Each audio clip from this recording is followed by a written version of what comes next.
Welcome to Mindcrime Liberty Show with me, Swithin Dobson, and him, Tim Patton. Today we discuss, are children overrated? And are children innocent? Tim. One of the things which many conservatives, and for that matter, progressives and left liberals bring up to libertarians as a problem is children. They view children as a sort of a weak spot for libertarians. And I actually think libertarians, and I'm going to sort of get to this, actually have a strong argument. This was brought up by David Friedman. David Friedman was in a discussion. He homeschooled his children. He said that he views children as young adults rather than as like puppies or dogs, which seems to be the view that a lot of people de facto take. So I'm going to go back to the point about they view them as a problem for libertarians. This is sort of the central point here. I would say almost all political groups, except libertarians, in my opinion, fetishize and romanticize childhood. And this includes Christianity. Again, I'm not an expert on other world religions, but again, that's the society we live in, and the sort of the dominant hegemons are Christian. So, Christianity says people must go in as children too. And this brings up the baptism point. Should children be baptized? Do babies that recently died in car accidents before they got baptized, are they going to hell? This goes back to the innocence point. This will be like part 3 of this episode. But before we do that, I want to get to the other points. And interestingly, like the Twilight Zone, I was recently watching some of the old Twilight Zone episodes, and they had the show from the 60s, which was a great show. And they called The Cradle of Evil or Cradle of Darkness. And the plot is basically this guy goes back in time and he's going to murder Hitler as an infant, and he couldn't do it. So there's an interesting predestination point in there, but nonetheless, this goes back to the innocence point, which I think is related to the fetishization by most political groups of children. They view children as, I'm going to use the term blank slate or tabula rasa there, but I think they, in a way, they sort of view children as that, or like dogs. When a dog, bites at you, growls at you, you don't usually view it as a moral act. And my view is that children, and this is where I would say by technical analysis, children are as innocent as adults, or just entirely different category. Which gets into my first question, which I'll be asking you. But before I get there, I'm going to make a few other points. I'd say by the standards of morality and legal ease, you do have some people get tried as adults, which becomes a problem in the legal system. But it goes both ways. Some people complain that children get infantilized, but then they turn around when they commit a crime. People complain that this guy's going to get life in prison for something he did when he was 13, or get the death penalty for something he did when he was 13. So by those standards, children probably commit less crime than the older you get, probably. Now, there's the problem of adolescence. There's a great Albert Mohler lecture on this called The Invention of Teenagers, Invention of Adolescence. If you start with a continuum, you have, sperm and egg, and then you have, fetus, then you have fetus outside the womb connected to the umbilical cord, toddlers. Then you sort of slowly start, you know how to use your hands, you know how to cross the street, then eventually you know how to read, talk. And at some point along, you hit puberty. But at some point along, you get these phenomena called young adults or teenagers, adolescents, slightly different words. Those people are sort of a gray area where society is unclear. Those people have more attributes of adults. But somewhere along before then is a category, if there is a category, that's a continuum, classic continuum problem. Walter Block loves discussing these, is children. And this goes back to the fetishization point. I would say most political groups fetishize them. My personal viewing of children is to view them as young adults. I do have a significant amount of interaction with them. I don't want to dox with a capital D my backstory or anything like that. And in the family, I have some interaction too. But my general view is that most people overrate and fetishize children. Now, maybe this is a good thing. I mean, in this way, I'm glad people dote over children. But for example, when children are at a restaurant crying or screaming, I'm sort of annoyed at that. Now, there's a way in which I Kantianize it. Well, if we're going to have future people when you have children, but maybe don't bring them to the restaurant or don't bring them to some lecture. Now, there's plenty of environments where, don't bring children there. That's a very old school sort of curmudgeon-y attitude. That children in that regard are a nuisance. And children do all sorts of things that would be viewed as nuisance. Now, you could call them young adults, but, children will say they hate you. Children will grab at their glasses. Children will throw things at you. Children in that regard are somewhat like animals in that way. They don't behave very well. So, which it goes back to the fetishization point. All I take is sort of more a sober view. My general view is that they're just young adults. So this goes to my first question I have for you, Swithin. What is your general view on children? Are they just sort of weak? Are they sort of adults that haven't gotten there, or there's some category difference? I'm going to use a political science example. My example would be like, we have Libya and we have Britain. Libya is an undeveloped state with low state capacity. Britain is a highly developed state with a high state capacity. Now, this is a bad thing in some ways. Libya doesn't really have a registry of all its citizens. I imagine the UK could, or does. So having state capacity gives you ability to do certain things that could be considered immoral, or some blah, blah, blah, blah. There's lots of ways to drive moral. But having a low state capacity, which I would argue children don't have. Like, children just don't know how to use guns. Children don't know how to carry out their plans, don't know how to tie their shoes. So that really cuts down on their ability to actually carry out action, which goes back to the fetishization point. So that's my first question, Swithin. What's your take on what is a child, and what separates them from adults? Well, first off, I would say clearly children are human. And I would take this argument to the zygote is the earliest in utero version of a human. So in that sense, I would say, well, there is no categorical distinction between the zygote and the adult, because they are both sort of rational animals. Whilst it is the case, though, that with children, many of their capacities are currently frustrated, and they are not actualized because they're immature.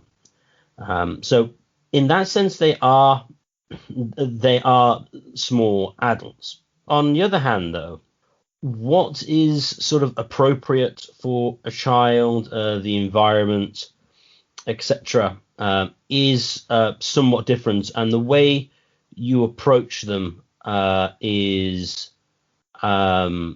different to the ones that you approach adults.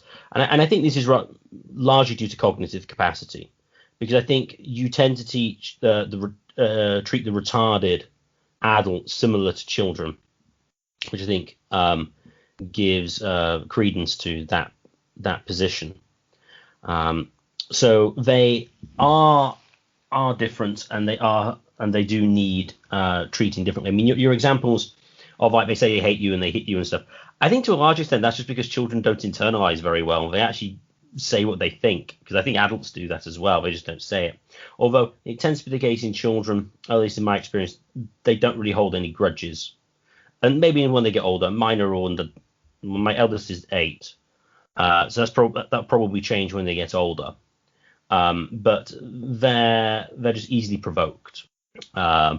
More than anything else. With the violence aspect, children are incredibly violent. I think Jordan Peterson said, like, the most violent age of any human is like 2, because they bite, they kick, but everyone laughs at them because they're tiny and can't do any harm, largely. So yeah, they are massively sort of violent, but again, it's to be expected.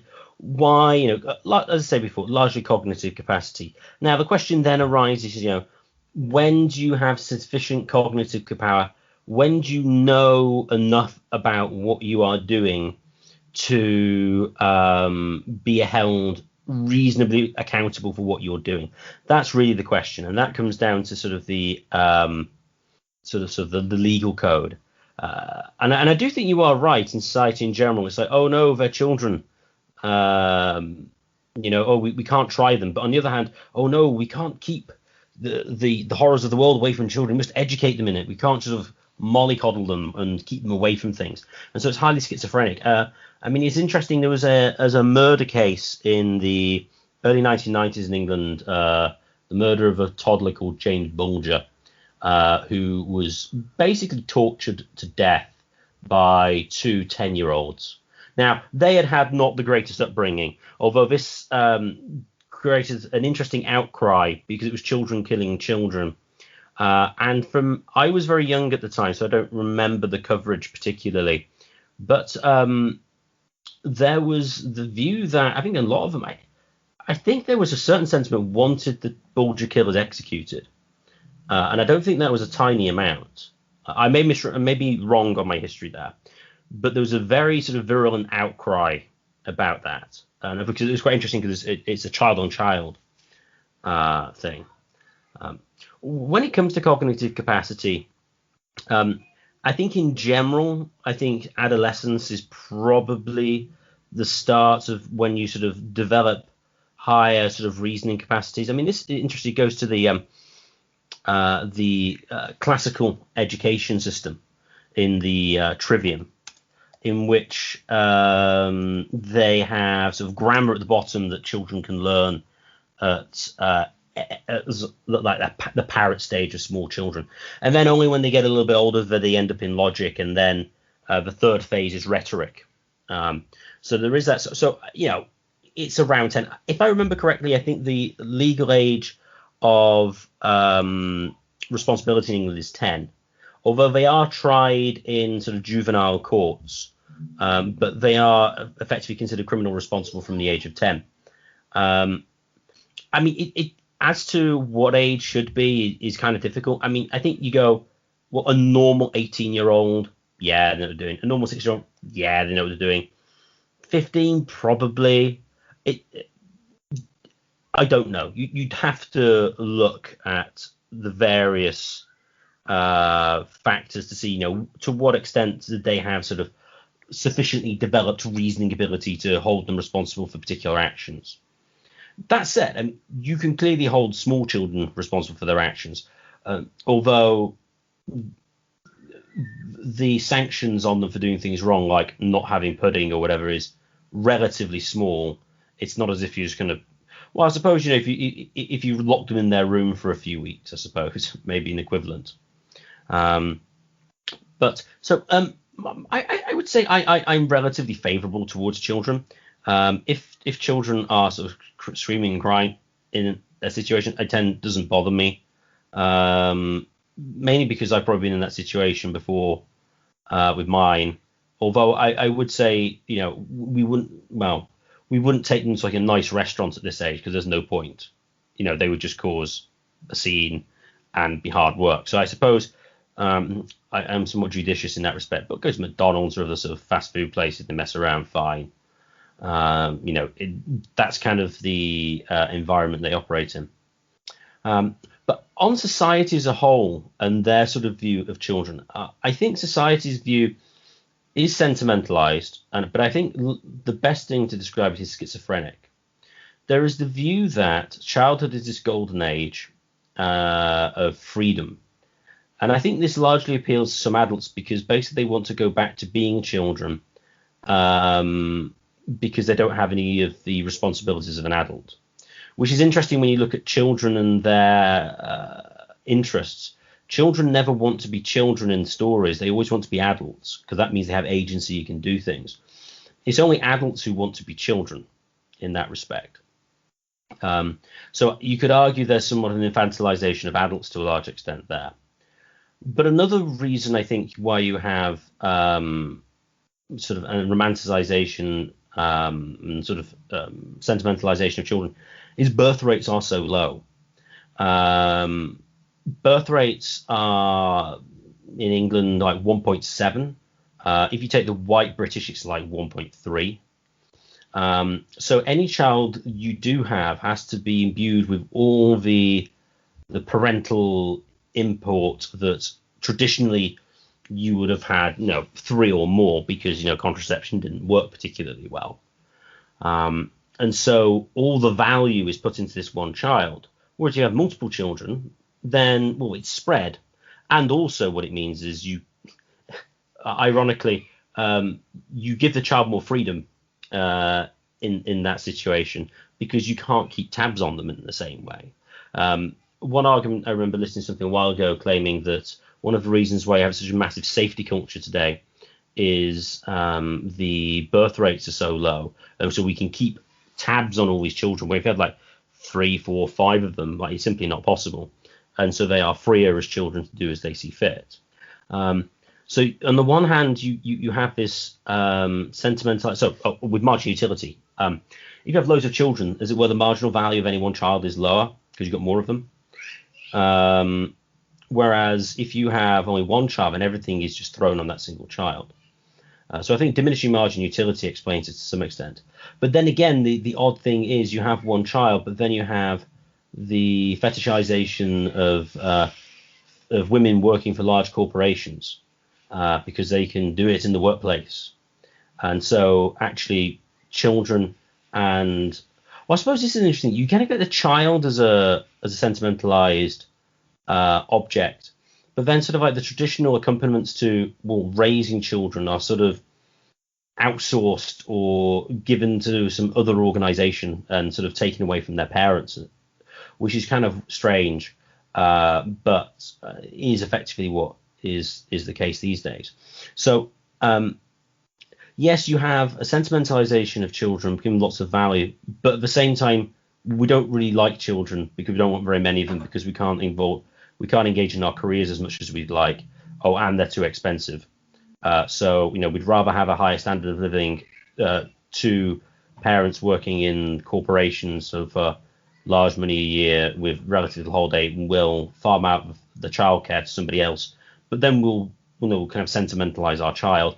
That seems to be, I think, an accurate portrayal of society's current view of children. So those would be sort of my overall thoughts on the original question.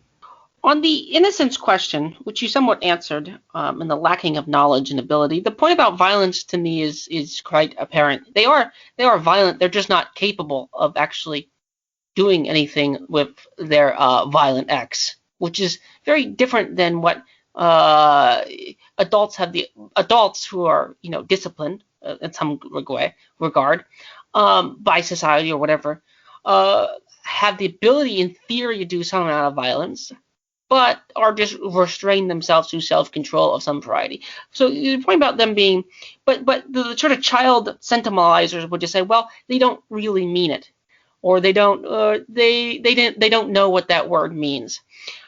When children says "I hate you" to you, I think they actually do. Your point to saying that adults do it too, I think actually they do hate their mother when they take the toy away. And if you actually ask them, there's probably, if you actually gave, here's a toy and here's a button to kill your mother, which would they choose? I think if you ran this game enough times, I'm quite certain a lot of mothers would get killed if you played that sort of weird hypothetical game.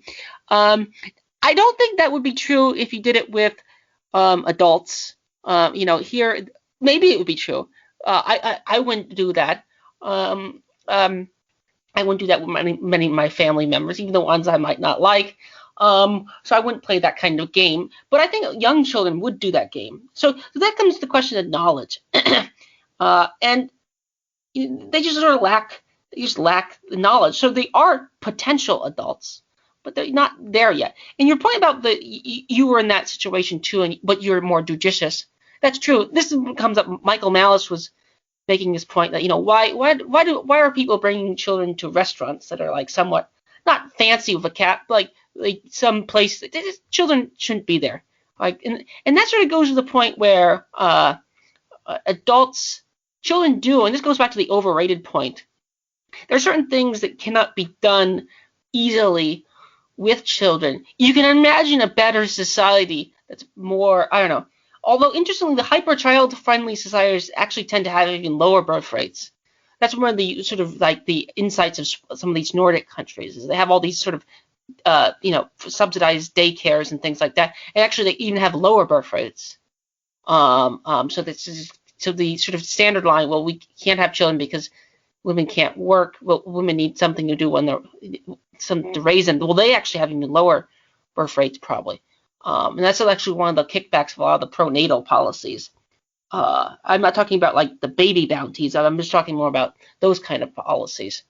So I just take a sort of sober view. I think there's certain actions that if you want children, you have to make a choice. You have to make a choice in that regard. I don't think any highly successful person, and I was watching about Elon Musk, for example. He has like 8 children, but I think he said he spends hardly any time with them, for example. So I think any highly successful like entrepreneur or any other general or any great person is going to be a pretty terrible father in that regard, or mother for that matter. I think the CEO of Lockheed Martin is a woman. I doubt she spends too much time with her children.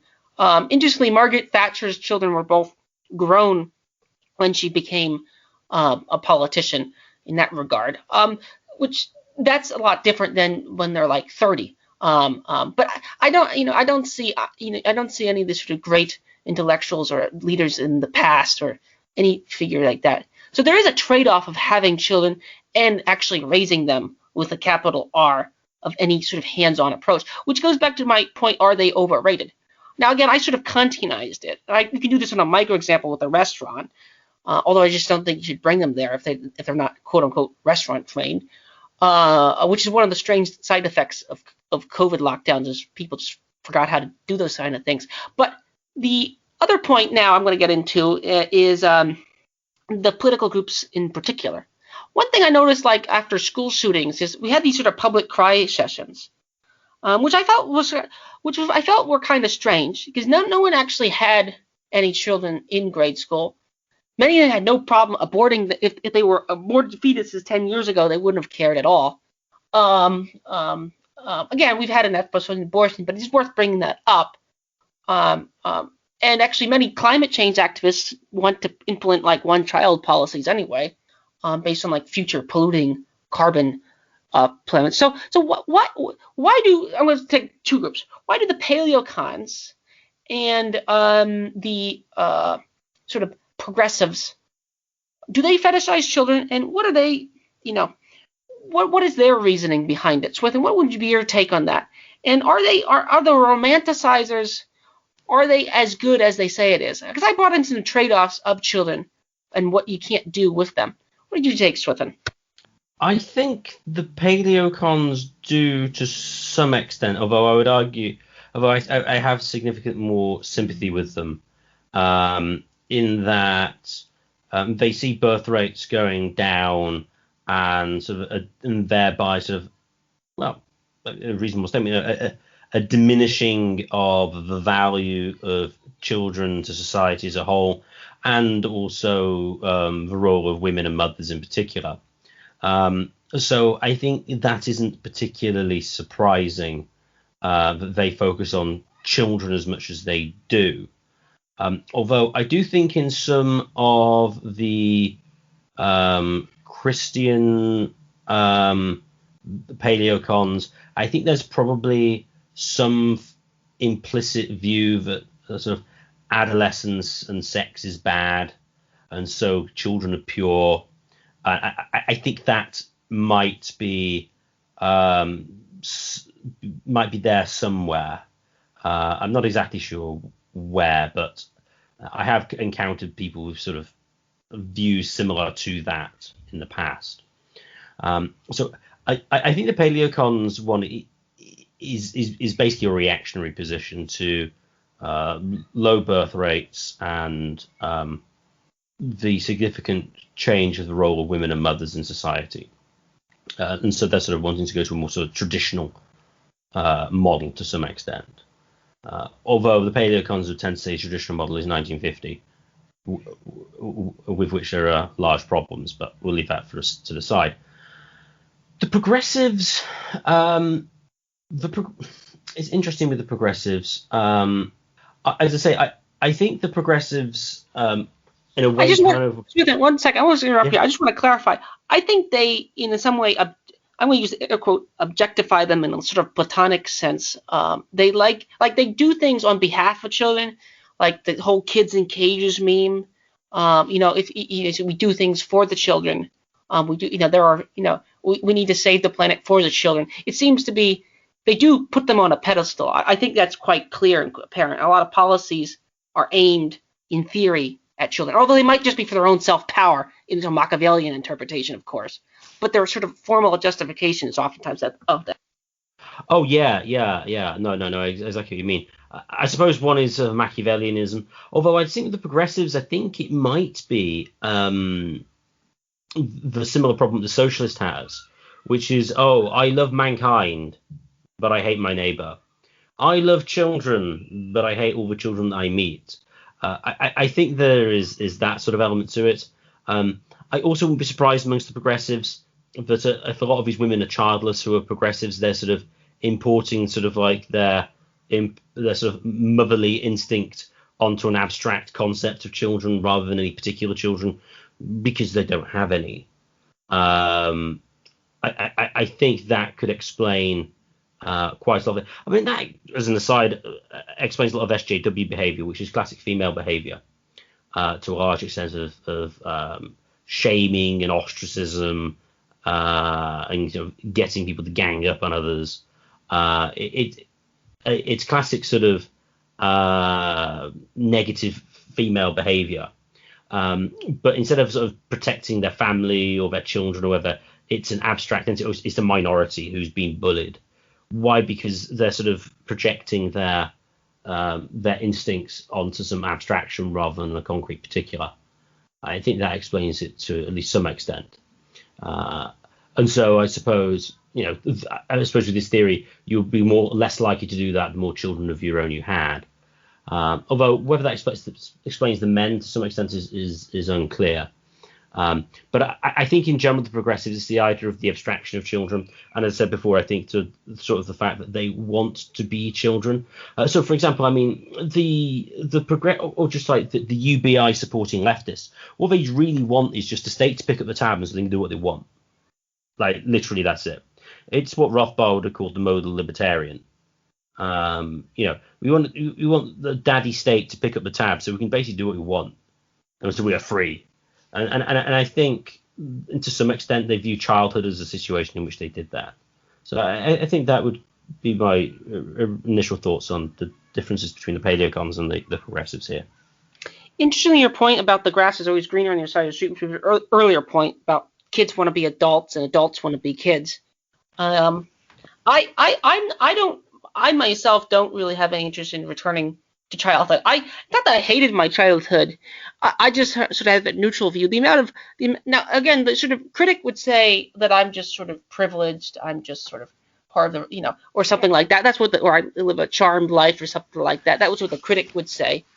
But the amount, like, the naturalists, like the Ivan van Illich type people, sort of the deschooling type people would say, well, that's just because public schools are a particularly bad organization, and I'm generally against them. Although I think homeschooling in that at times private schooling and homeschooling, if you have enough children, ends up being some getting onto the road of just being public school anyway, and it's based on the curriculum too. You can run a homeschool like a public school in a way, or somewhat. So I prefer work. I've worked for a Fortune 500 mega corporation for a year and a half or so, for 2 years, and I prefer. I felt I had more freedom there than I did in any American public school, and for that matter, it was about, including university too. I felt I had more freedom. For one thing, I had money to spend. I mean, I could go in, so in that regard, childhood with a capital C, you don't have capacity to do things that you want to do. Again, now you are limited by society, you're limited by nature, you're limited by all sorts of limits. This goes back to this point, just calling I'm privileged. I think to some extent we can expand this if we expand capitalism and property rights. There might be other limits. We don't need to name them, cultural or other things. But I do think That right. In that regard, I'm glad. I take the sort of family is important. But children in particular, they come with problems that they are time consuming. Even if you take your argument that you have more of them, it actually makes it less, which I think is entirely true. It's sort of a paradox almost. Um, um, but this goes to my third point, which sort of ties it together, which is related to Christianity. You know, and this is the baptism point. And this is somewhat related to knowledge too, because like this, what separates an adult from a child? Well, this is sort of what the viewpoint of baptism is. It's like a lot of Christians do infant baptism as like just a marker, and then some of them do adult baptism. You have to make a commitment, and that commitment is more based on knowledge. You know what you're committing to. The infant doesn't really know. It just looks like a bath that just throwing water on his head. It's almost silly, or dumping him in, or whatever. There's different methods.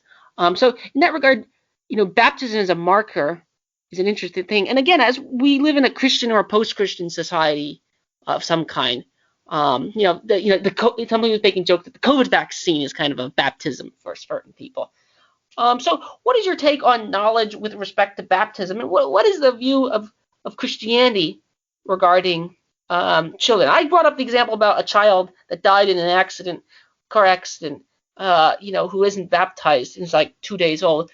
Is that child going to hell? If of course hell exists, is that child an atheist? Like what is the Christian view on this type of things, and what's the significance here? Well, as you may expect, there's a variety of views on this.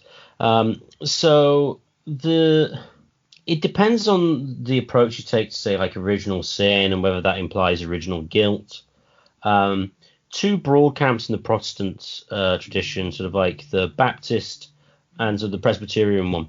The Baptist view tends to take the idea that infants are basically innocent before God, all of them, until they reach some sort of age of accountability for which they can be held responsible by God for their actions. Now, as to what age that is undecided. Do you take 14? Do you take 10? There's various things you can take from, say, like the Old Testament to say that. One certainly by the age of 20.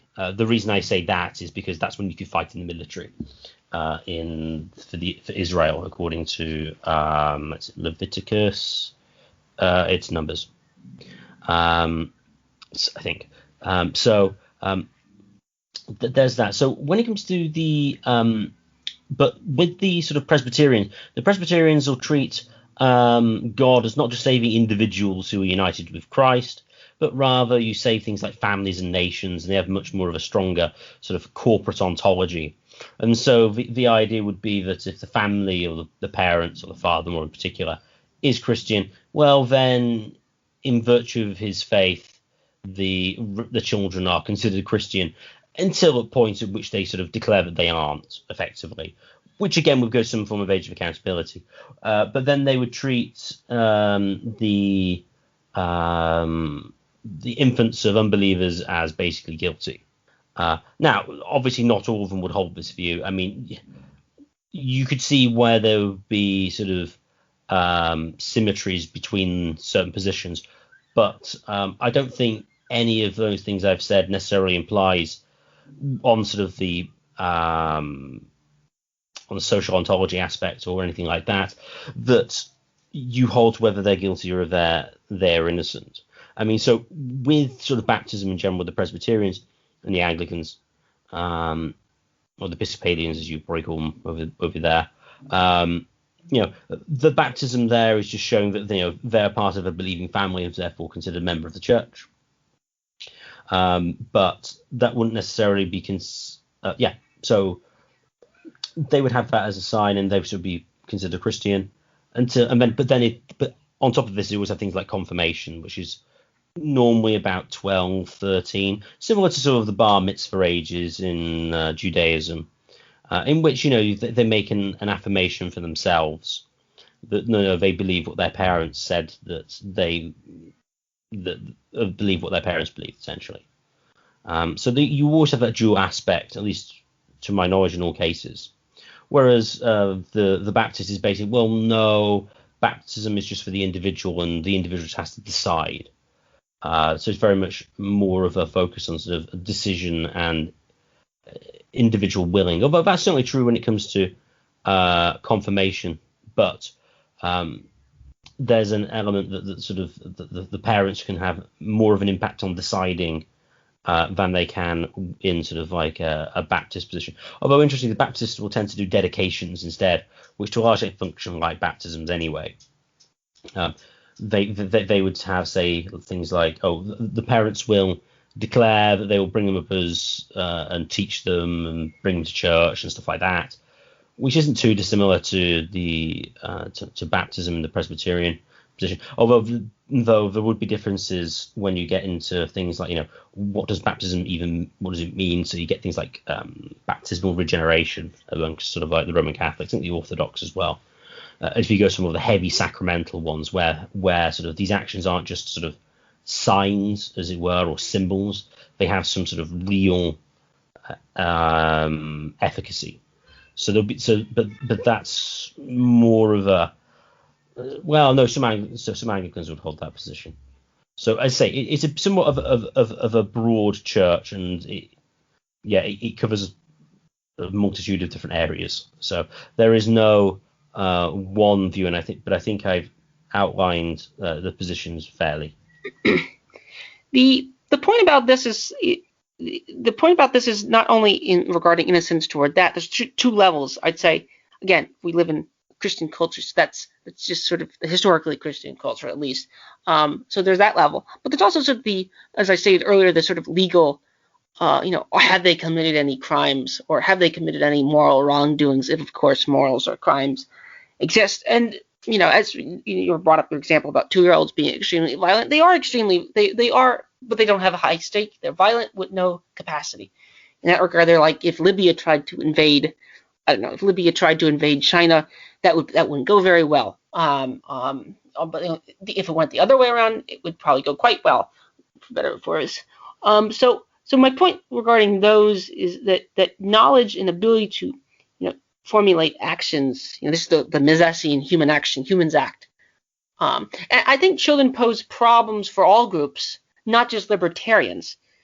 I think there are some upsides to treating children as more or less de facto adults, and I think there's certain ways in which, Christianity has certain loopholes. Like a lot of these sort of theodicy type things pose problems for children who die young of natural causes. It doesn't really, if it's about building character. Well, they didn't have that 6-month-year-old did it build character. And as children get older, they sort of exist in a gray zone. They sort of exist in a gray zone where they're both there and not there. They're both adults and children. So you have these sort of coming of age ceremonies, graduations, dedications, baptisms, but it's unclear. So my general view is society sentimentalizes them. I think somewhat out of like a sort of Girardian jealousy almost. The socialists might do this. They sort of want to become children in that regard. But I think that goes interesting. That has a sort of Christian overtone, because your point about the paleocons liking children because they're asexual or before puberty, so they're not really they don't really know about this. They don't really think about this. That sort of mirrors the general pre-fall position, depending on your view of it. The Yaron Brooksians will always say that the Garden of Eden was the worst possible place to live. You don't know anything. I was saying that recently. So those are my final comments. Do you have anything further to add on my comments here? And you want to start wrapping it up, Swithin? I would say yes. It does depend on what your view of the Garden of Eden is. I think that the best view, in a sense, I mean, the way it depends what sort of Adam and Eve are supposed to know, because they clearly know something. They're clearly held responsible, so they are sort of obviously, if you take a literal interpretation, they're clearly adults. Now, obviously, what the significance of the tree of knowledge of good and evil is is debatable. Although I think the best interpretation is really you have a unique situation in which you basically have immature adults. Well, actually, I suppose that isn't much of a stretch these days. I suppose. I think so. So in a sense, they are like children, but obviously they are fully sort of physiologically developed. Well, at least that's the implication. But yes, the Brooksian view of the fall is one held by many sort of non-Christians. I've certainly come across that. That's certainly true. But no, my final thoughts on children will just be reiterate. I think society has a very schizophrenic attitude to them, and I think in the collective cryings are weird. I think it's probably as a result of a lack of like individual attachments to actual concrete people and places. So they're kind of like projected onto other things. I mean, you have this bizarre situation beginning in England when Princess Diana dies in 1997. You have this mass grief for somebody that they didn't know. I mean, I can kind of be like, oh, I liked her, she died, but I can't like see why this would drive anybody to kind of go on the streets and put flowers out and things. It was just and cry. I mean, maybe as a mark of respect as a public figure, yeah, I could see that as a royal, maybe. But not as like, oh, you're deeply personally upset. I mean, it does smack of sort of immaturity. I think one of the main issues with children is I think you have adults who are to a large extent children, and I think this sort of alters the view of children proper, as it were, in society. I just now would like to thank everyone for listening. If you enjoyed this, please share it with your friends and family. And please subscribe to us on Podbean on YouTube. The more subscribers we get, the higher we get in the search rankings, and the more people can access this material. And if you'd like to contact the show for any reason, please contact us at mindcrimelibertyshow@gmail.com. That's mindcrimelibertyshow@gmail.com.